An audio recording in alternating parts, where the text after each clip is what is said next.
Welcome to the lab where genetics collide. Reptiles everywhere with colors amplify.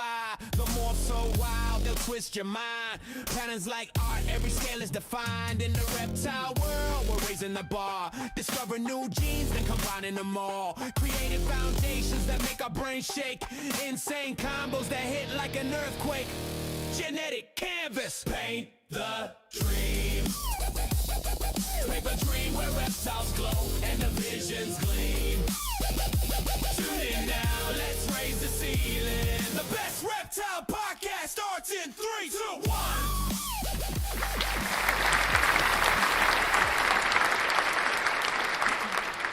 What's up, everybody, and thank you for tuning in to this week's episode of Genetic Canvas, where we're going to be featuring the NR Mandarin mutation. And if anybody's not familiar, NR stands for Nuiten reptiles, and they are the original founders of this Mandarin mutation.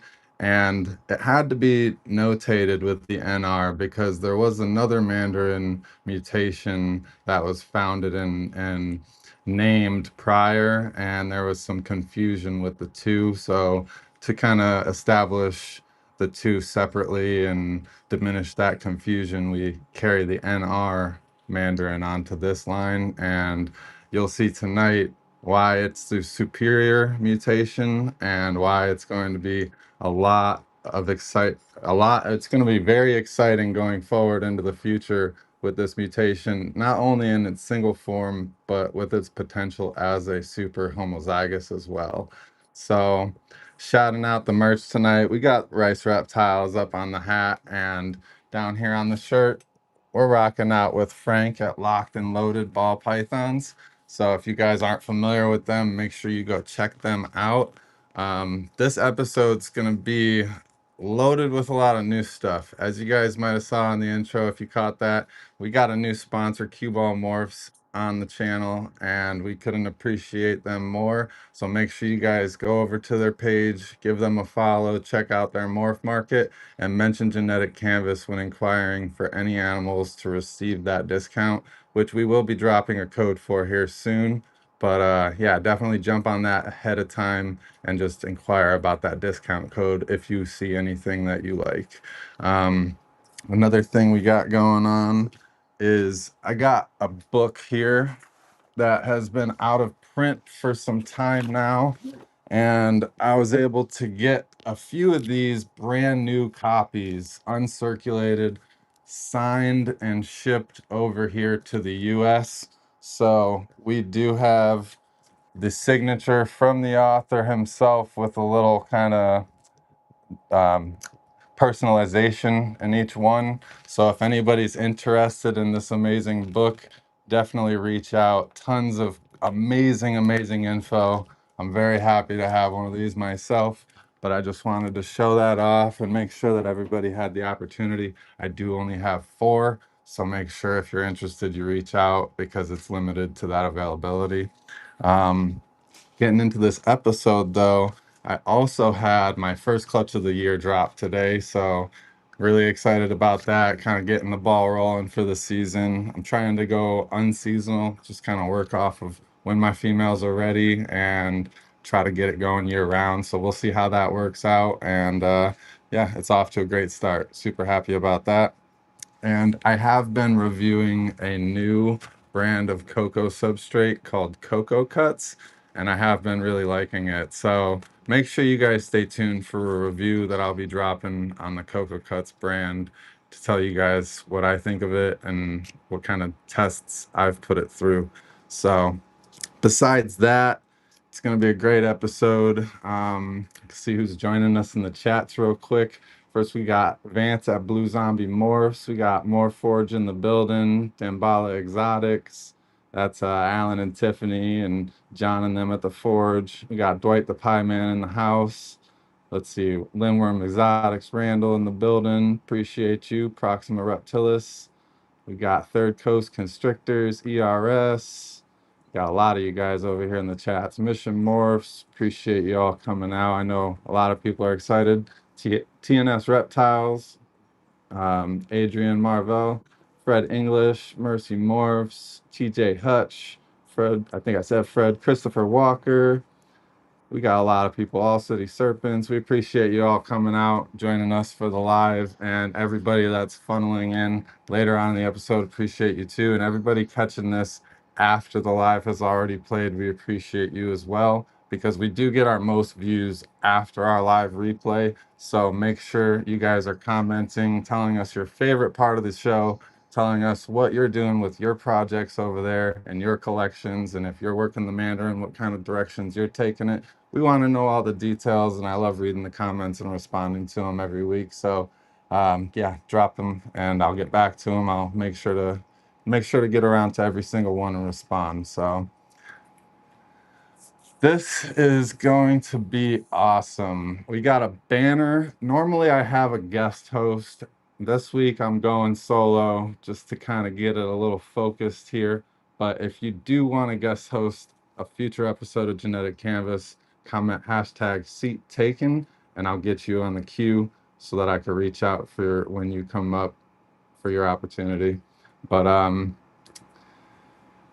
just excited. As you can see, my brain's kind of going like crazy. I feel like I'm forgetting stuff, but that's just how the machine works over here. I'm always on go and I don't really stop. So tonight, joining us is a legend in the industry. He did the work from the ground up. I really remember watching him when he was starting his Morph 101 videos with the yellow belly, the pumpkin pie video, and all of that, and really drew inspiration coming forward into this program to bring you guys kind of more like a live setting Morphs 101, because I felt that when I made this podcast, our industry was kind of lacking a genetics focused podcast, and this could kind of bring a spin to how we've done it for a long time. And I just want to, give him his commendations and for inspiring all of us. I think he's a huge inspiration, and that's why many of us watch what comes out of the collection over there and what directions he's taken this industry. It causes a lot of influence into projects, and yeah, just super excited to see what comes out of the camp every year and truly gain inspiration. That's really what it's all about, and I hope that that's what this show portrays and gives all of you that are watching. So let's welcome Justin from KINOVA. How's it going? Thank you for joining us tonight.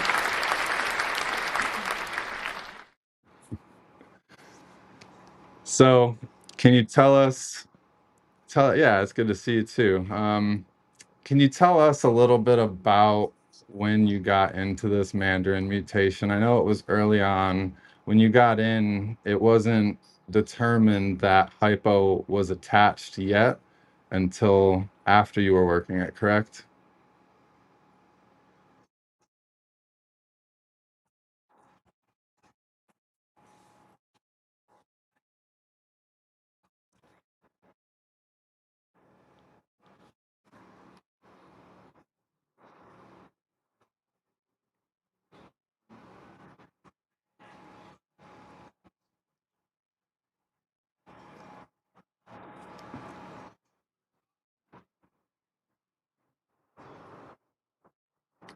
And the single gene Mandarin that he had was not a hypo version, obviously. Okay,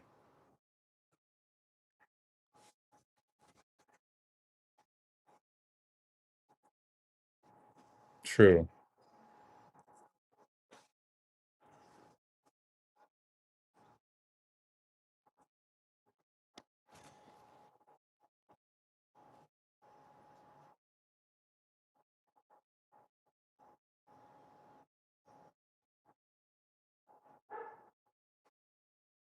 Oh, wow.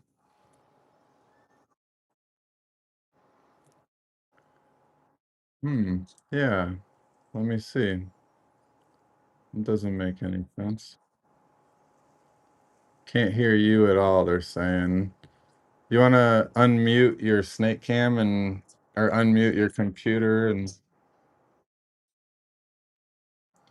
everybody give us a second. We'll get it situated and We'll have them run through it again. All right. Can everybody drop a comment if you can hear Justin now? All right, we got you. So give us the rundown again. So the first animals, I'll just kind of Well, summarize the hold on. first You can hear me. Can animals. everybody else hear me? Yeah, Okay. drop one more comment for us so you can hear them. Okay. All right. There Yep, you we're go. good. Okay. All right, man. So Well, you know what? Now that I've already told all my secrets, I think we should look at some animals. yeah. But in summary, basically, the original animals, we weren't sure that they had hypo. That wasn't Right. determined yet. But you were saying that his super mandarins were the hypo versions, but at the Right. time, Yeah. now So we this is know you couldn't determine if they were single mandarin or super mandarin hypo. right. So this is way over in Europe, and I saw the very first ones. I'm hearing feedback. Can you hear feedback, or is it good for you? It's good for me. Okay. Well, I'll keep going if it's good for everybody else. So yeah, there was the hypo. I saw the mandarins. I thought, not that good. And then Frank, was Frank, Mr. Nguyen had what he called super mandarins on the table, and they were impressive. They were amazing. And now we know those were hypo mandarins or hypo super mandarins, but he was calling it. They were calling them, if they're the hypo version, he was calling them super mandarins. And I guess it was just because he hatched hypo out of them on accident and just made an assumption that because this is so much better looking than the single gene, this must be the super. Mhm. So yeah, it And there was. wasn't there Yeah, wasn't any inclination or thought that the Mandarin was an actual hypo line or a hypo mutation, was there? I don't know what they thought. I think what as happens with a lot of these genes, whatever the founder announces, people just go with it. I mean, Yeah, they kind of take on. we have no reason to think otherwise. It's the guy who's been working with it Well, will say something, and we tell people yeah, to go with it. over the history of our industry, people really did a lot of work before releasing a mutation to the public, and in the past, I feel. Now we know like there were hitchhikers and things involved, but I still feel like people did more work. They didn't just go, okay, it's genetic, and then try to just show it off as genetic, and it's okay to do that because you're promoting something a little early, which is fine. You're just trying to show off a project, but that can I get think kind back then and now, everybody tries to announce before they have the full information because they of, want to yeah, start, hyping things up. They want something to be true. It would have been great if the super was hypo, and it wasn't related to the regular hypo. Like it would be great if that was a super, as I'm saying, and it wasn't related to hypo. That'd be awesome. But anyhow, I ended up buying a Mojave Super Mandarin, and I paid a lot for it at the time. 'Cause at the time things weren't as expensive as they are now. And I sent it home with a buddy back to the UK, and he was supposed to ship it to me, but it ended up dying prior to shipping. So I was my first foray into Mandarin never went anywhere. It would have been great to have started with a super, but then I ended up buying a few here in the United States when they started coming over. I started buying some that were just single gene Mandarins because I okay, thought I could breed them together and make a super that looked like that, right? And when I tried that, it didn't work, and it was a learning lesson that something was off with the gene. Um, and of course, it led to all kinds of issues all over the place where people would make a hypo animal and then they would call it a super, and then every baby it made, they would call a mandarin and then sell tons of mandarins that weren't mandarins. I see. So yeah, they were actually just going, okay, that one's a hypo. Now we know it's like, okay, that one's a hypo, but they were labeling it as Mandarin just because of that hypo. Right. It's Gotcha. just led to, dozens and dozens of people getting their founding stock that was never Mandarin to start with.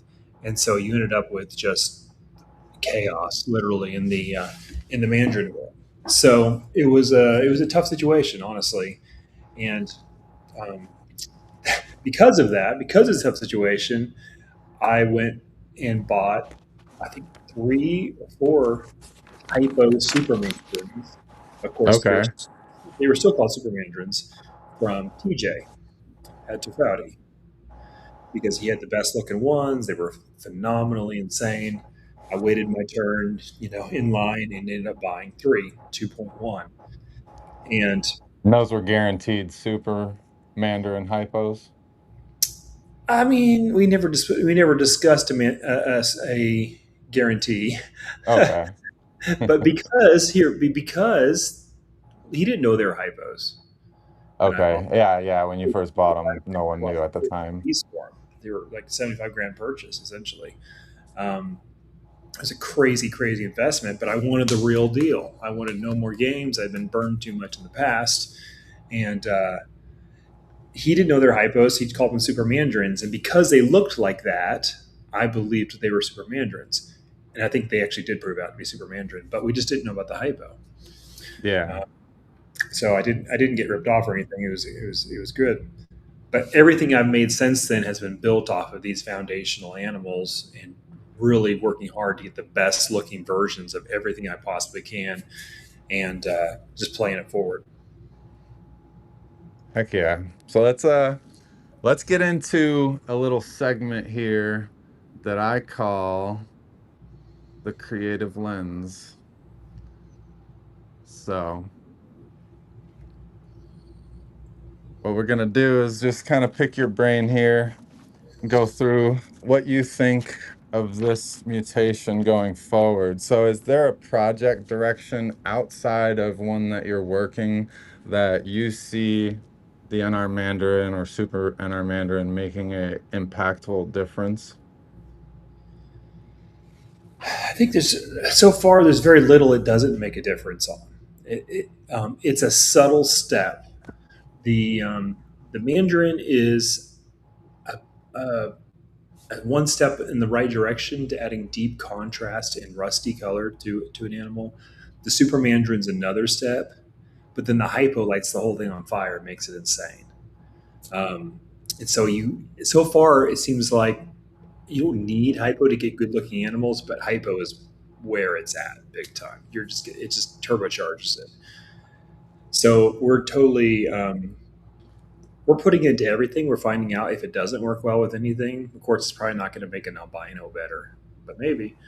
The Um, one that was surprising, the one interaction that was really surprising to me was how much the Mandarin overpowers the GHI. I'm not familiar with that combo exactly. Okay. I've seen a few of them. One of them was from Dave Palumbo. I should have brought it on, but I didn't expect to even bring it up. But yeah, I'll send you a picture of that combo. Yeah, So the you man wouldn't even in the GHI. you couldn't even tell the GHI was really in it.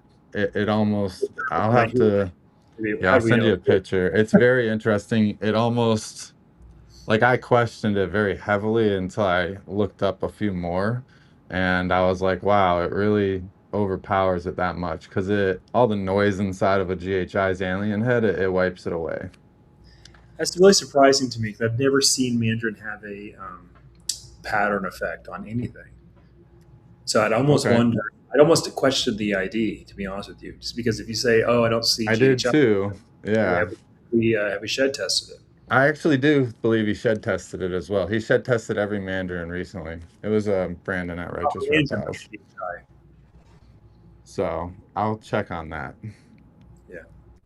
But yeah, I couldn't see it being anything else because the color shift was there from the GHI. The pattern was definitely more of like a GHI shape to the alien heads, but the Mandarin overwrote the inside of the alien head pattern. It was crazy. So, did you find anything that you would say it hasn't worked well with yet? I wouldn't say that. I would say it doesn't make anything worse at all. Some I things agree. it been better than other things, right? The interesting thing about Mandarin, I think, is that people talk about like a brightening thing, but it's actually a dark mutation. It actually darkens the animal. It brings out some reds inside the alien heads, but overall the blacks are deeper. It's Yeah. better contrast. And It's so, almost like a dark wash from the dorsal down, but not like that dirty wash or anything, just like a hue where it's darker at the top and then that color really comes into the alien heads from the bottom up. right. Yeah. And it seems to, it's why it works so well with hypo, I think. So we're playing with it. We're mixing some bright stuff, but I think honestly, it's the mid range to darker stuff that's going to pop better with Mandarin, particularly when you flip it into the hypo. So we're kind of working on that side of the equation more, not because it doesn't look good in everything, but because we think that's more fruitful, I got territory. you. Yeah. Do you think that there's, I mean, I kind of touched on it there a little bit. Do you think there's anything else that maybe like overlooked about the mutations interactions? I'm not sure. I wouldn't say that. I just think it's a unique color palette. It really is, and I think because it's so subtle, most people are going to overlook it, consider it not as sexy as other morphs. You know, Mm-hmm. it's one of those things where you're going to put a few years in to get anything that you're really proud of, in my opinion. Um, and to me, that's kind of what's exciting about it because I love those sleeper genes They because it hold means value the best, especially if when they make really people don't nice stuff. most people don't want to make them. There's low supply. Most people want to stick with something that's more tried and true, predictable. Um, but for me, I always love to work with the sleeper stuff because I can kind of work on it in the background, kind of in obscurity almost. I really don't have anything interesting to show until it pops and it's crazy. And then we show it, and then everyone's like, "Oh crap! I should have been working on that for 5 years." Yep, There's no exactly. just turn into it, right? You have to you have to put in the work. For sure. And I think like Sunset was a great one. Like it kind of made an impact early on. It was like really different. And then it was kind of like people lost an attraction for it in the combos until the Hypo Sunset project really took off. And then there was a lot of people going, man, I wish I stuck with it and took it in that direction. And you always kind of get that fear of missing out after the fact. Yes, it's the nature of things. hmm So, I guess for the last question on this section here, um, is there any preference in your opinion that a new breeder or someone buying Mandarin for the first time should get it in a male or a female first? Well, generally at this point in the Mandarin's kind of life cycle, they're not expensive. Typically, getting a female is better, unless you're going to get just an absolute hero male that is so powerful you can put it to everything. But if you have a mature collection, um, chances are that you're not going to want to put a low end single gene mandarin into some high end girls. It's better to buy the girls, buy some female mandarins. Then you'll have your nice project animals to put to them in a few years. That's how I did it. I bought mostly mandarin females initially. Yeah, because you had your powerhouse males to mix in to get your genetics kind of pulled out of those girls. Yeah. Cool, cool. I love that. So next here, we are going to get into the genetic appraisal, and that is going to be a questionnaire where we rate this morph from 0 to 10 on a morph score. So on a scale from 0 to 10, how would you rate the single gene look? Compared to a normal, if you said a normal was a one, I would say the single gene look is a two. Okay, pretty low on that score. So dominance in combinations. In dominant combinations, Dominance in combinations, like when you mix Mandarin into like a double incomplete dominant combo, how expressive it is. I would say it's subtle in most things. So if you had to give a score, I'd say it's a 3 out of 10. Three, okay. Um, So this is a great one. Necessity of shed testing, and 10 would be having no necessity, and 1 would be having a higher necessity. Oh, it's a one. He's 1,000%. Well, Yeah. but you could probably pick them out pretty accurately, but I wouldn't be selling them. I wouldn't sell them to customers without shed testing. Yeah, and I agree. I feel like, once you know what you're looking for, you get a really good eye, but it's always going to be best going forward to shed test just for the confidence in selling for the value that we're, asking. So that one was, I'm sorry, what did you say that one was? Necessity of shed testing was a 1? Yeah, very necessary. And then adult color and contrast retention.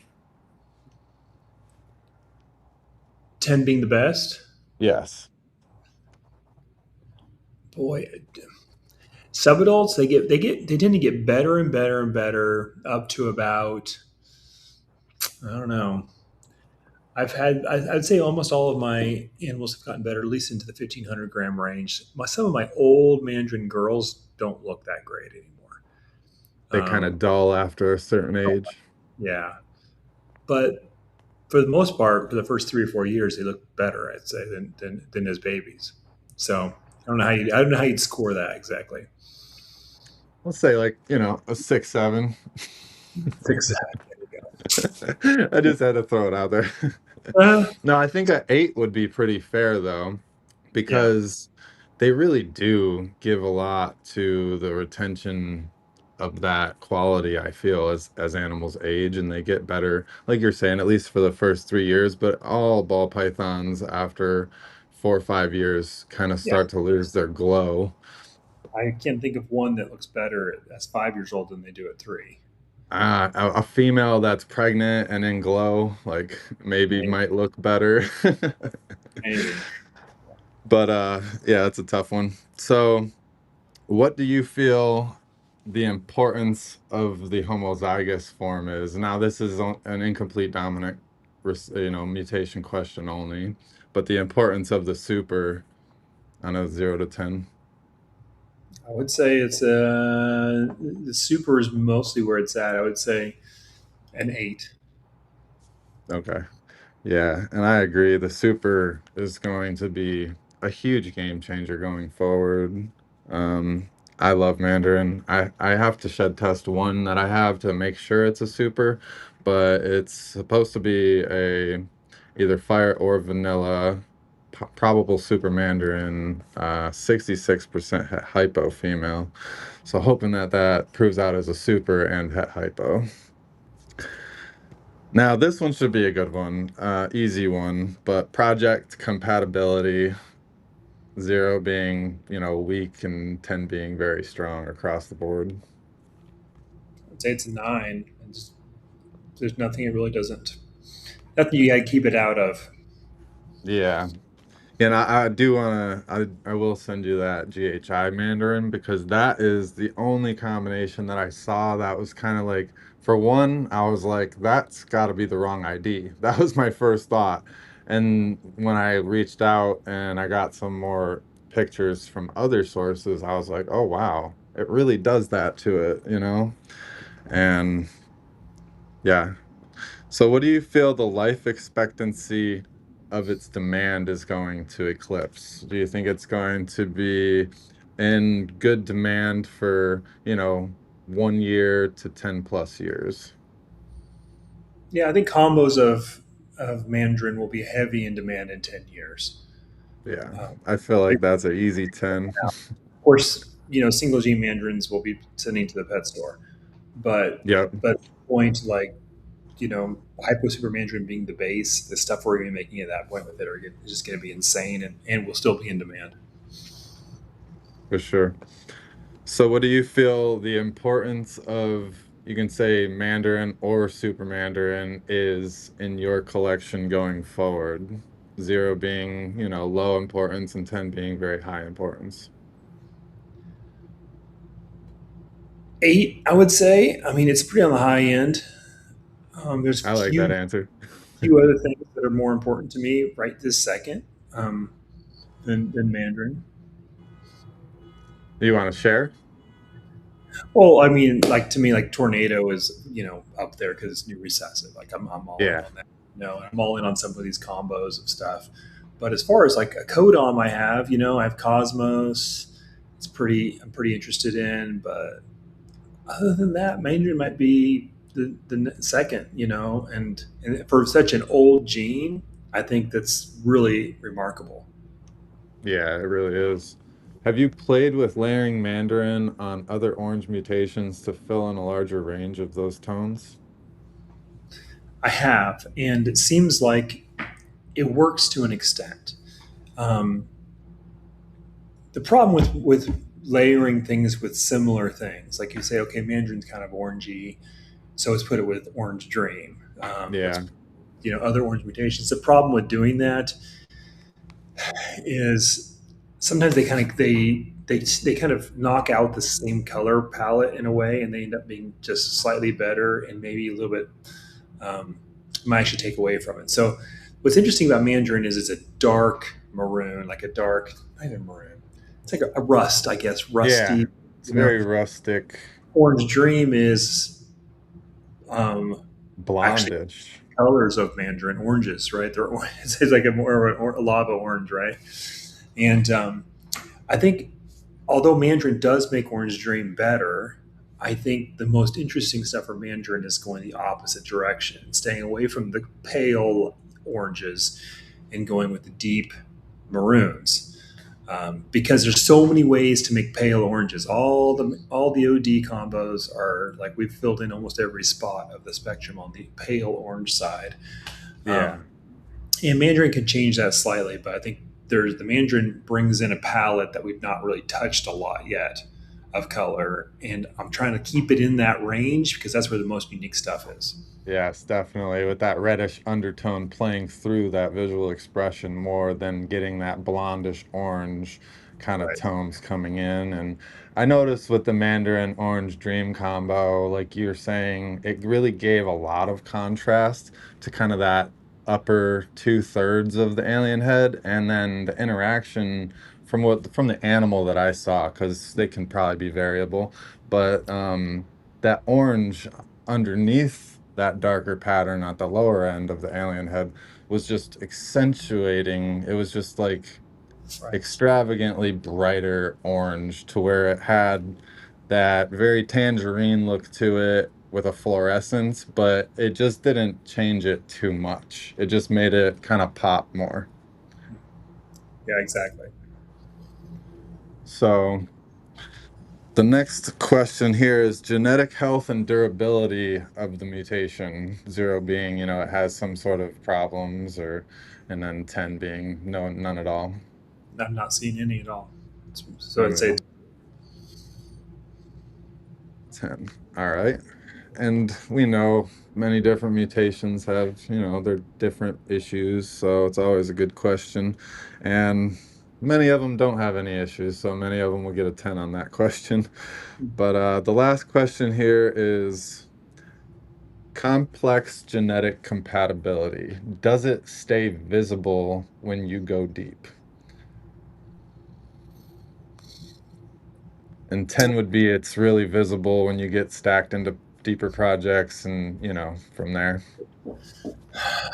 I don't know. I would say maybe a 5. I think it's pretty easy to make it disappear. In my combos, I'm always doing pairings that are not going to let that happen, in my opinion. Um, so I maybe haven't experimented a lot. But in the combos I've made, it's always been very easy to, I've tried to bring it forward, not push it back. Gotcha. Yeah, trying to do something that's going to accentuate and work alongside it. We got Bosa in the chats. Hope you're doing okay, Bosa. I know you got the benefit auctions and stuff going for you the past couple days. We got Jim Ectothermic Dungeon in the house. So I'm going to figure out the actual overall morph score. We'll get that dropped before the end of the episode.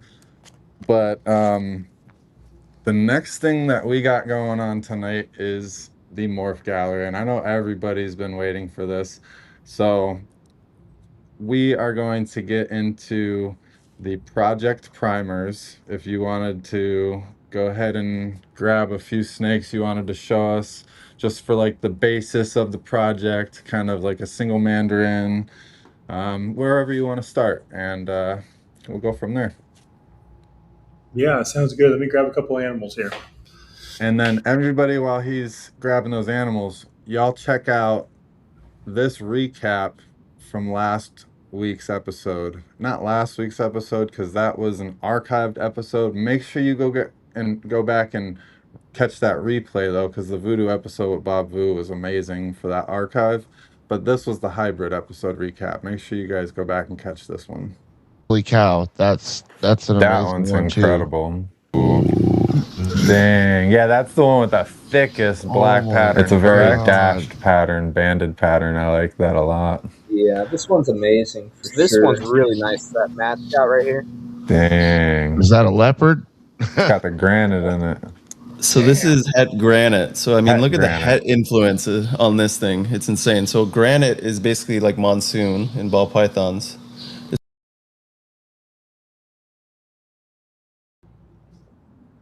Holy cow, that's an That amazing one's one incredible. Dang, yeah, that's the one with the thickest black pattern. It's a very dashed pattern, banded pattern. I like that a lot. Yeah, this one's amazing. This one's really nice. That mascot right here. Dang. Is that a leopard? It's got the granite in it. So this is het granite. So I mean, Het look at the granite. het influence on this thing. It's insane. So granite is basically like monsoon in ball pythons.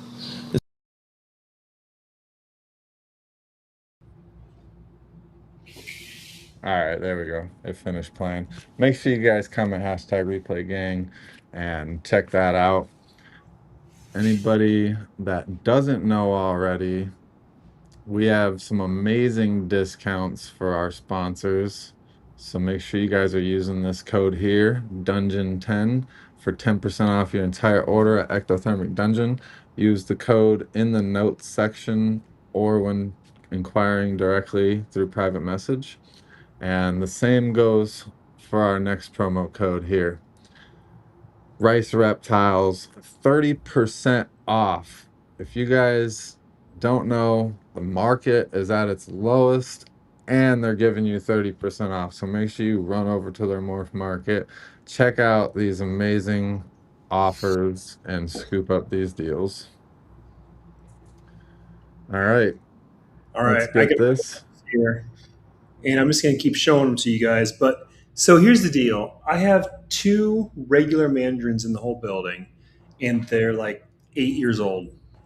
And they're massive and both gravid. So I'm going to start with more complex than standard, unfortunately.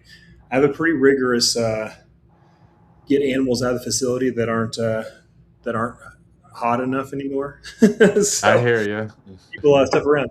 But let me show you these 2. So this here is a 1.5-year-old super mandarin without hypo. And these are all tested, by the way. And these are the genetic framework. Yeah, we got the layover. Okay. So this, you can see how it is a dark morph. And of course, the colors aren't going to come through on the camera as well as I'd like, but you can see like that basis there. It's a deep, it's rich coloration to it. Yeah. Especially, it's a great comparison with the one on the left side there too as well. So this one here next to it, this is a lace mandarin. So I did a lot. I love that. That's nice. Lace mandarin is double head hypo clown because you got to get that hypo in there, right? This one stick away. Ooh, I cannot wait to see some Super Mandarin lace. I mean, I know the lace is going to add that blonde tone to it like it is here in comparison to the other animal, but the Super Mandarin should really kind of overpower that and fight really well. So here's 2 side by side. We have in our mandarin lace and in our mandarin yellow belly lace. Oh, and wow. I'm not seeing the color on the camera as well as I like, but what you see is there's that richness of the color in the mandarin is coming through strong, and you have just some single genes in here, and you're getting so much, I would say, saturation of color. Mm-hmm. Sometimes you may have to pull out a blonder animal like an orange dream Enchi or something just to color correct the camera to get Sure. that richness to Doesn't show know how through. to be. Yeah, gotcha.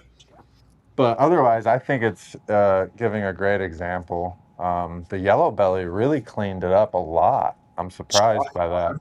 Yeah, it's really really impressive, and I just love I love the color and the pattern the lace brings in the popcorning and everything as well.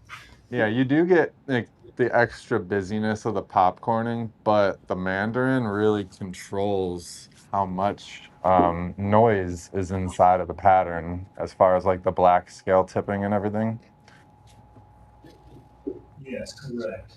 So now I'm going to bring in the Super Mandarin yellow belly lace, and this one's got deeper color to it. You see the more orange. Oh yeah, Super Mandarin yellow belly lace. That is amazing. So head hypo clown, of course, but yeah, just great sides, a great color, and you see how it's just a different. It brings in more color, more saturation. I would keep saying the word saturation because to me that's what it's about. They do have some nice oranges to them and everything, but they make all your colors you bring in more rich. Yeah, definitely. And I like how much the yellow belly lace brings the flaming up because it's hard to get that interaction to show through, I feel, in a lot of the Mandarin stuff because of how deep those blacks drag down to the belly. So let me leave these two on here. Let me grab. Now, have you created anything that can turn those flames red? Because we know that yellow belly typically makes a redder flame, but this lace is overriding it here. It might be to an extent. Here's another one with some really good oranges. Now this one is Super Mandarin Red Stripe. Yeah, that's beautiful. We're trying I to get like, it into those oranges, right? Those light, those kind of same on the oranges. yeah, kind of playing into that rustic undertones of the red stripe as well, trying to double that up. Right. Yeah. So you can see kind of the direction I'm going with some of these things. We'll bring you some different directions here, but this is the idea of where I'm trying to say, well, we take all the saturation instead of going desert ghost necessarily with it, which we will as well, but we're going to go the lace, which is the co-dominant and it's the cleaning, and it really you can bring in some just great color palette through that. Yeah, and I can see why you would go lace over DG to begin with because lace really lends itself to allowing that saturation to stick through adulthood, whereas DG fades and blondes out a lot more. Correct. Now, do you notice a consistency with the Super Mandarin pattern being void of the keyholes for the most part? I really don't think that the Mandarin stuff has a pattern element to it. I just think it takes whatever the pattern of the snake would be and just colors it, saturates it. So Okay. The only thing I notice is like it doesn't like to allow as many keyholes. gotcha. That's the only thing I noticed. I was just curious if you noticed. So this one is Enchi, in our Mandarin Enchi Mojave hypo. So this is the first one we have with the visual hypo. NR Mandarin Enchi Mojave Hypo. That's beautiful. It's a Yeah, lot it's got more just oranges coming through. great color in there. Just really really good color throughout that animal. Yeah, that thing is glowing with the orange. What were you asking about Redhead there, Jason Philp? Wondering if Redhead has been mixed into the NR yet? Have you mixed any of that in, Justin? We haven't, nothing redhead yet. Ooh, Actually, I take that back. We do have one girl about to ovulate, but nothing hatched. I would say that. Yeah, but okay. hopefully hypo redhead Mandarin stuff this year. So this here is a single gene Mandarin plus hypo. So you see how much hypo changes it, right? And you Yeah, can also for a see single gene, why wow. this is beautiful but this in a way is not as unique as this as far as color, right? There's other ways Yeah. to make this. You put fire and cheese, OD, whatever. You can get something along these lines, but this is a unique color. You're never going to get this color from an OD, right? It's going to be much more pale right off the bat.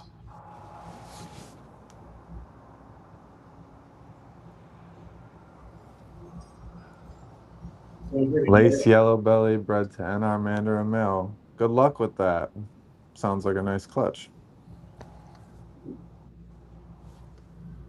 I really love how the hypo accentuates the NR Mandarin. I really noticed that the NR Mandarin, even without the hypo, it tends to have this really highlighted dorsal glow almost to it. Not a glow, I would just say kind of like that orange coloration kind of burns through the dorsal a little bit better. At least on my animals I have. Sure. So this one next year is showing pastel. So honestly, Mandarin works really well with pastel. It brings in deep oranges into the yellow. And this is a pastel yellow belly calico hypo Mandarin. That is incredible. I really love this snake.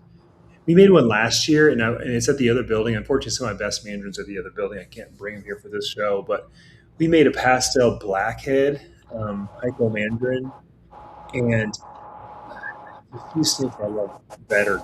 They're so beautiful. Now I did see in the bigger building, it was a blackhead hypo Mandarin. That's at the other facility, right? The secondary facility. Yeah. Oh, okay. Must have moved. Yeah. But the calico, I'm surprised. That really, really works well. This is the first time I'm seeing the calico with the Mandarin. Can you just give us the genetics again? Pastel yellow belly, calico, hypo, single Mandarin or super, you said? So I'm digging into some older animals here, which is great color. This is another girl. So this one has grown a lot more, but this is another one of the Super Mandarin yellow belly lace animals, head hypo clown. But yeah, Wow. Phenomenal. The edging on the belly is even brighter. Yes. Now, the calico version was the super or a single Mandarin? I forget. It's single gene. Yeah. Single. Wow. So it's pastel, calico, yellow belly, Mandarin, hypo. That's it. Exactly. Wow, that's an incredible animal.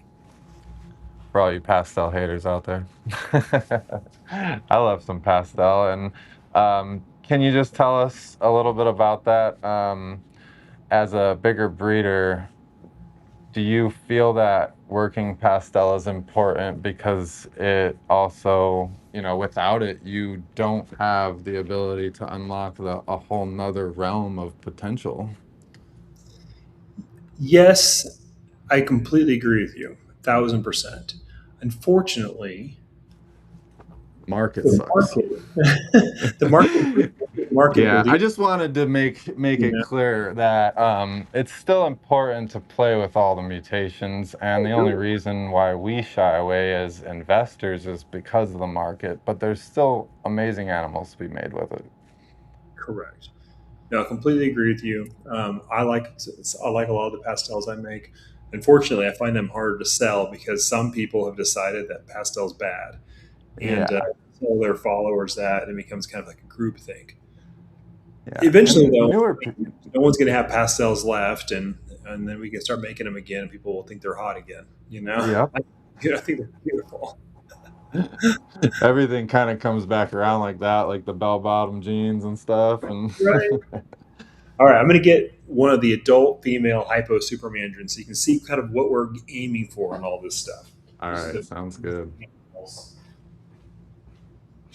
So I hope everybody's been enjoying this episode so far. If you got any questions, drop them in the comments. I'll try to get around to them. I'm hanging out while I'm hiding behind here, checking out everybody's comments and making sure we get those questions answered. So if you have any, make sure you're putting them in there. All right, this is a girl we're just starting to breed. Super Mandarin hypo. Man, it is not looking good on the screen as it is in front. Wow. It really, I'm sure it doesn't look as good on the screen as in person, but it really is doing a great job picking up that glow and the extra hues on the different angles. Mm-hmm. Yeah, we have probably almost 10 of these in the collection because every one I make, they're just so hot and so wonderful. And to me, these are the bedrock to make the very best next generation Mandarin combos. Right now, we have Mandarin, tons of Mandarin Het puzzles, tons of Mandarin Het monsoons, and Mandarin Het monarchs, and some of that stuff. And almost all of it has to be Het hypo in order to be, to get to its full genetic potential, I think. Hmm. Yeah, and I can't wait to see the Hurricane Mandarin Monarch get hypoed because of how well it works. And that's one of those combinations where, you didn't need an extra orange mutation to really bring out that extra level of brightness. Because when you put the Mandarin into the Monarch, those two mutations just kind of interact insanely with the orange, and then the hurricane just kind of brought it out incredibly. Right. So here's a clown combo where we're talking about Orange Dream a little bit, talking about just basically OD and how it looks in clowns. So this is a ODYB Mandarin clown. Um, if I Okay, that's interesting. had a regular ODYB clown at this age, you would see the difference. But this is extremely clean, extremely bright. It's got wonderful color. Wonderful oranges still in it, where the ODYB clowns tend to grow to be, I would say, more tan, more pale. But this has a lot of saturation in it still. Yeah, this one here is really lacking that upper lateral wash that it would normally have. Mm-hmm. It's really, really clean all the way up to the dorsal. Now, what do you think, besides just the saturation and richness, do you see in this animal as far as the Mandarin interactions otherwise? Do you think that there's no pattern interaction here? I'd say no. To me, the clowns are all over the place pattern wise. This is a good looking one, but I've made probably 100 or 150 ODYB clowns over the years, and they've all looked different from each other. But Yeah. this one, Okay. is The just one insane. thing that always jumps out to me about when I see the Mandarin and the clowns is just how kind of ripply the tops are.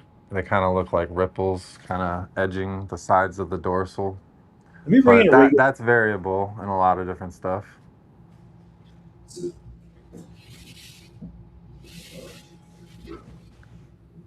It's a beautiful animal though. Lots of chaining, but that brightness, you just can't get over that. Are we gonna get into the That's a regular Mandarin clown, just for comparison. yeah. Um, I need a regular clown on the table because that doesn't look orange in that picture. But the odds of me finding a regular clown in here, this room is it's like finding a needle in a haystack. Hmm. Here we go. Here's a regular clown, same age, similar age. Oh yeah, that's a great comparison on the table there. So Morforge asks if you've gone and made any Trojan Mandarin combinations. Yeah, that's funny you asked that because literally I have that written on my whiteboard, and I wrote it yesterday at around 2 p.m. I wrote that. I wrote Mandarin Trojan. That Yeah. just literally popped into my brain for the very first time. So the answer is no. The answer is maybe this fall if I can get on it fast enough. Because I have the animals, I just had never thought of it until yesterday. Gotcha. Yeah, good one, John. Trojan was one of those mutations. When I first saw it, I was like, this is going to be incredible in hypo combinations. Just because the amount of blushing and the gold tones and the coppers that it kind of has, but it kind of gives you a nice contrast still, even though it blushes a lot out. And when I was at your facility, I saw it was like a spot nose hypo Trojan. I forget exactly. I think there was maybe some chocolate in it, but that animal, it was like an insight into my thought, into my vision, and it was like, okay, that definitely plays out how I thought it does. All right, Switch to my share screen here. Let me show you some. yeah. Yeah, a couple of the animals. This one just proved in our Mandarin. Okay. Odie, Inchi, Red Stripe, Yellow, Leopard, Blackhead. Wow, that thing is packed. But yeah, but look at that color, that saturation. So this, to me, this is where it's at. You put into the dark stuff, and then you add a little bit of orange, and you let Mandarin pop it. If this was hypo, it'd be game over. In my Oh, opinion. that thing would be glowing like a creepy crawler machine. Right. You remember those? We just hatched. This Odie Enchi, I think red stripe, but I'm not sure. Mandarin hypo. But look how clean it is, and look at just the level of color. Yeah. The sharpness of the pattern is so nice as far as the crispness of the edges to the contrast, and then the saturation just filling in. It's very like almost like that red undertone is translating to like a pink undertone that's just making the oranges fluorescent. So this one is the mom to the one I just showed you. That's visual hypo. Okay, and you can kind of see in her like her blushing is coming up from her belly, how like maroon those tones were. Right. We did make a Mandarin Krypton. Unfortunately, the tanness of the Krypton ate into Yes. that. Yeah, It did. because You put Krypton is so powerful with the khaki. They're very khaki colored, though. Exactly. Yeah. It's Yes. hard to break it, and like black pastel cypress Krypton is like the best combo I've seen break that khaki color. I just want to say it's so common when you first hatch something. There's Mandarin Leopard. You see the orange wash in it. And it does chop that pattern up, interesting enough. And this one it does. It's het monsoon though, so Okay. I'm going to We give know that one. that shows. But yeah, look at this is an amazing animal. Leopard, Mandarin, het hypo, DG, monsoon. Just Wow. a show, right? Crazy Yeah. animal. And that's a female or a male you're raising? Male. That's a boy. We have 2 girls for her. Powerhouse. We did make some phantom super Mandarin hypos. See, you bring in the darks, and it actually gets better, right? Because phantom's a dark morph. Look at that. Yeah, I have the single Mandarin Hypo Phantom in my racks, and it's that there is so much redder. Inchy butter Mandarin. You see the deep color coming into it. Ooh. Now if you have butter, is it the actual butter line now? Now that they're different? I don't know. Actually, this is one that came from a butter, but I need to actually test it to see where it falls on the. Yeah, because that was interesting. I was actually happy when that came out that it popped negative for a lesser looking animal, and I'm like, okay, cool. So butter does exist. This is the one I just showed you. Look at it, the difference. You can see the color in it really strong. As it grows, the OD actually hurts it, in my opinion. Yeah. Because it actually pops out. It's like how deep the color is here. Wow, yeah.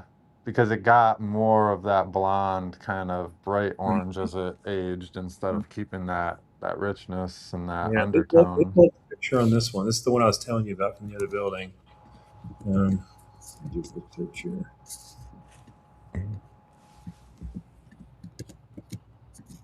Here we go. Yeah, these are crazy. Okay, I never loaded these pictures into Clutch. Look at this animal. This is pastel. I love pastel. Blackhead, hypomandarin. Look at that. Wow. Isn't that insane? And so when I see this animal, it's like, I don't think it'd be better without pastel. I think it's better with pastel. That brings Blackhead, Mandarin, hypo, pastel. Wow. I was thinking like there's like an Enchi aspect to that or something, but it's bringing in an orange. If you cut the head off, you would never guess pastel in a million years. Yeah. It's bringing in a color that I never imagined I'd see, to be honest with you, especially from a blackhead. So yeah, That one adult female that you had, though, I thought you had an adult female blackhead hypo Mandarin. that girl is. Oh, she was the adult. Just that's a younger picture. So yeah, go back to the regular screen of us talking then. Yeah, that's just a few things that I didn't have at this building. But Let's see here. There we go. So now we're going to we kind of touched on it a little bit, but now let's go ahead and get into the project primers. And these are going to be like the intermediate snakes. We're kind of touching on them a little bit with the clown mandarin stuff and all that, but literally, I just blew through everything I have almost. I know. From the beginning of what I have, which is already pretty strong, to most of it is just all potential. But yeah. So I'm a little bit, this is the first time I'm coming to the show with these layovers for the different segments. So, forgive me for not being on the ball there. But we did have the genetic framework, the project primers, and then the main exhibit so that we can kind of segment the show up going forward. But now we can get into honorable mentions if you'd like to do that. Yeah. So this is outside of the project. Yes. So honorable mentions, anything that you would like to showcase that doesn't have to do with Mandarin. Yeah, well, we just recently hatched a couple animals we could show off here. You guys could see it first potentially. Let me go grab something. We did have a question here. You can still hear me while you're walking, right? Yeah.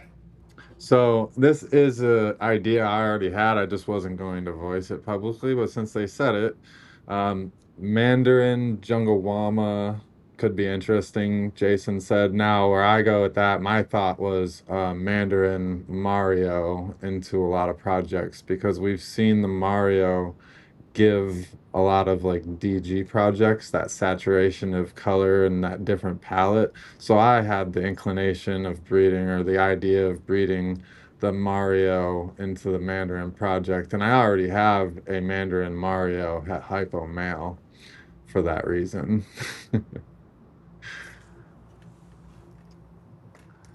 Yeah, I like that idea. We're using the Mario, like you said, mostly in the DG stuff. We're going xanthic DG with it. But the big surprise for me last year is we found out that the Mario Black Pastel was a really odd one. You may have seen that when we were here. Really interesting, unusual interaction. Yeah, I loved how like pinkish peachy that color tone was in person. Right. ODDG Mario Black Pastel. Here's a couple animals that I think are really cool. Wow. So this one, okay. So I have this is an unconfirmed opinion right now. Can we hold it closer for us? Yeah, let me move it up here. That thing is crazy.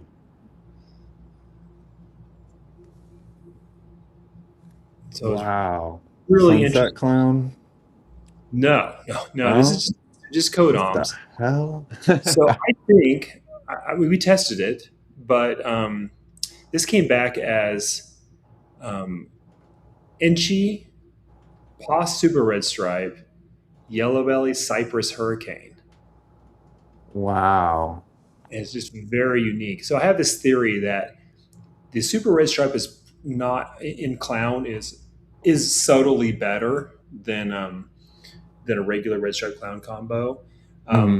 Really think that we're going to find some of these combos in the Cypress range with the Hurricane, where Super Red Stripe is going to be just absolutely critical. Yeah, that's amazing. The Super Red Stripe with a Cypress really gives it kind of that almost sunset patternish color tone. I don't know. It just threw me off for a loop. That was wild. Any guesses on this one? So that is definitely looks like an Xanthic Monsoon. That's right. We have first Xanthic Monsoon. World first? Wow. It's het clown, so we have some fun stuff to do with it. But this is I knew that there wasn't one produced prior to that, so I was hesitant on saying it. I was thinking you may have been trying to fool me there for a second, but it was too clearly Monsoon Xanthic. phenomenal. It's phenomenal, isn't it? Just so Wow. good. I appreciate you showing these off. These are amazing. We'll be bringing this one to Tinley. All right. Now, does that one have any hets for like DG and Clown? This one's Het Clown. Het Clown, This nice. one's Het Clown. We'll show you something from the DG project now.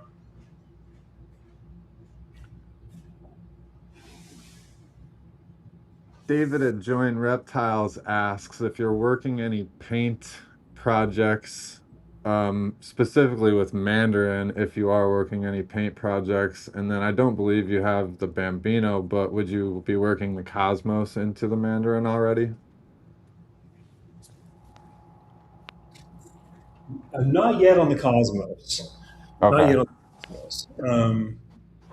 That will be something we definitely work on for sure.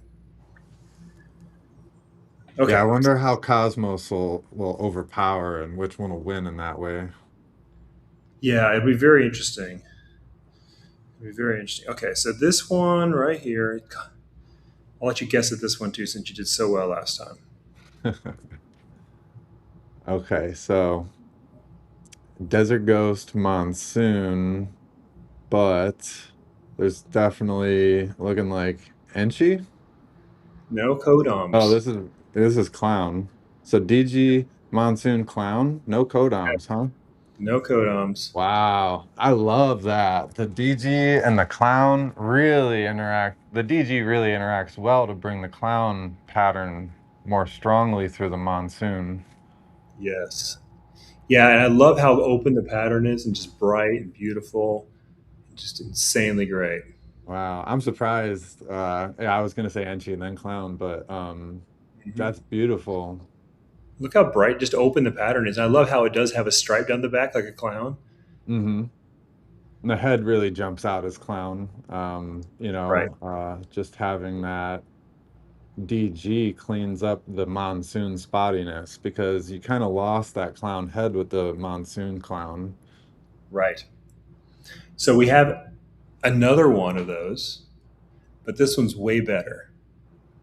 Oh, okay. Look at this. Wow, that is busy. And has that got yellow belly or something else This in is it, or? no codoms. This one No. is head exanthic. Okay. DG Monsoon Clown head exanthic. The black and white version of this one will well, I might as well give up once I hit that one. Just be done. That's a bucket list animal. I love how broken the alien heads are on the side on that one. You know, they're not as blocked and chained together. You get a lot more, like, so to say, teardrops coming down from the dorsal and Right, you wanting get to split teardrops it. on, right? But they're way up high, and they only Yeah, have. they want to cut off way up high, and I And love that. I just love the head pattern on this thing. Yeah, like that there, you can see more of the Monsoon spotting, but it's still like Clown. Mm-hmm. But yeah, these are actually half sibs. This one's not head for anything, but this one's head exanthic, and just Wow. a variation between them. And, you know, it's always trivial, but I do see like a lightening of head exanthics, like that influence of lightening and coloration, and just in between those two, the head exanthic looked a shade lighter, but it's nothing that you can bat an eye at. Just variability.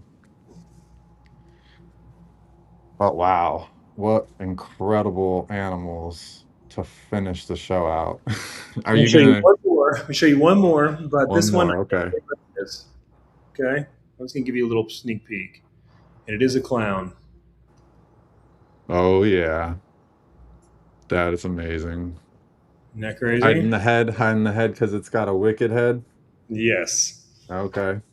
That's what I put in the song because head stamp designers are a huge thing for me. I love like morphs that interact differently in the head stamps, and when you combine certain certain combinations together, you can really get a consistency with that head stamp expression. Absolutely. So yeah, we got some cool stuff coming, cool stuff hatched, and it's only February. So yeah, let's make it an incredible year. Super exciting year, and what a show. I mean, I definitely wasn't expecting those reveals at the end, so I really appreciate that. And what an amazing episode. Like I said, this whole thing was really inspired from me watching a lot of like Morph 101 style videos. Originally, Morph 101 videos was all that were out there, and then a lot of people started to kind of follow suit and do their own kind of morph videos and stuff. So I watched them all for many years, but that's where I drew the inspiration for this.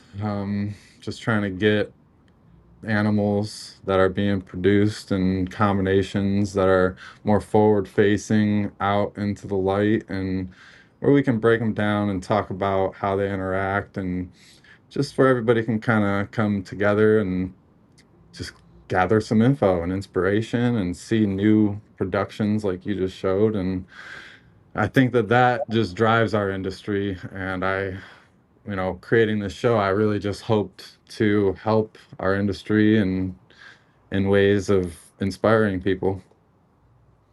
Yeah, amen. And it's the dream of sitting there and working through things and then making something and imagining the next step and then it taking years to do it. It's an addiction, and I'm 20 years in and I'm not looking for help.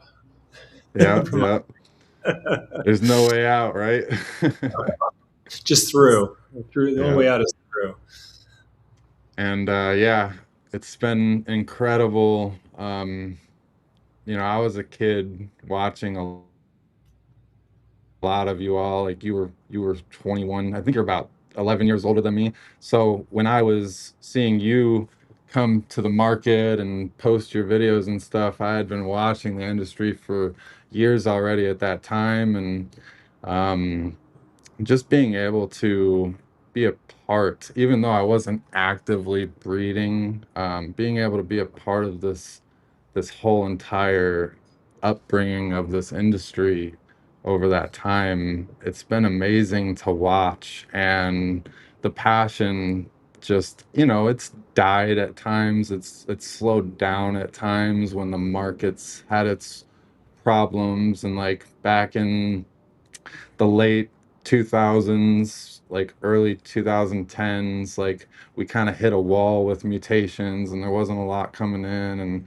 wasn't a lot of new stuff being produced. And the market always seems to make its way through those hard times, and all it really is people like you and people that are just breeding and pushing through these storms. And that's all we can do, because the passion fuels us. I mean, doesn't matter about anything else. Look at these amazing animals. That's where it started, and that's where it really is going to end, especially for me. So being able to finally come along and invest, it's a blessing, especially at the time we are now, because watching you all put the work through decades to get us to the point where we are now, and having the knowledge to be able to invest in the lows of the market, especially like the perfect time right now to get into these really high-end projects at a great value. um, I'm excited. I'm really excited about the future, and I really don't even feel like there's a ceiling going forward anymore if you're not worried about money. If you're just breeding for animals and the beautiful things that we can see in our minds and want to bring to life. Yeah, it's an amazing thing that you have an animal species that will let us um, be creative, that lets us express creativity, express imagination, and to it's still agriculture in a way. It's still animal working with animals, but you're bringing something that's not just propagation, like most species would be. For sure. Yeah, and that's the best part is, selective breeding. We get to imagine what something's going to look like, and then literally try to make it happen and see it come to light. And every year there's something that, I mean, I remember being a kid going, I can't wait until these mutations are crossed, you know, and then just waiting until the breeder posted a picture of it and going, oh, wow, you know, either it was way off from what I thought or it was close to what I thought. And it's just an exciting thing. And I think more nowadays we're seeing with other species too, just so many different mutations coming around. And like the hognose snakes are really popular now. The crested geckos have tons of mutations. They always did, but now they're like isolating them and naming them. And it's really a strong potential going forward and across our entire hobby, not just ball pythons. But I appreciate what? 1,000% agree. Yeah. I appreciate everybody coming out to join us tonight. Hang out for a minute, Justin, and enjoy this outro that I've got loaded up for you guys, because I spent the work and I put it together. So just if you're watching now, enjoy this for the first time. Maybe you want Reptile mutations are my occupation. Ball Python Morphs my concentration. Break down the genes and their complications. Don't overthink it. Let's start with the basics. Let's go. Head stamp designers, pattern magnifiers, contrast killers, and color amplifiers. It's all in the blushing. As it grows, it gets brighter. If you don't know what I'm saying, then tune in for knowledge. Genetic canvas. Genetic canvas.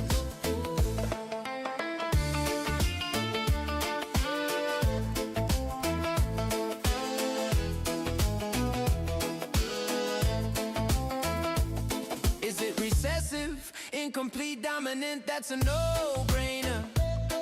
Read the parent like a puzzle, every clutch another lesson. Each morph can change the story, every combo flips the script. From humble little hatchling to a masterpiece you grip. Head stamp design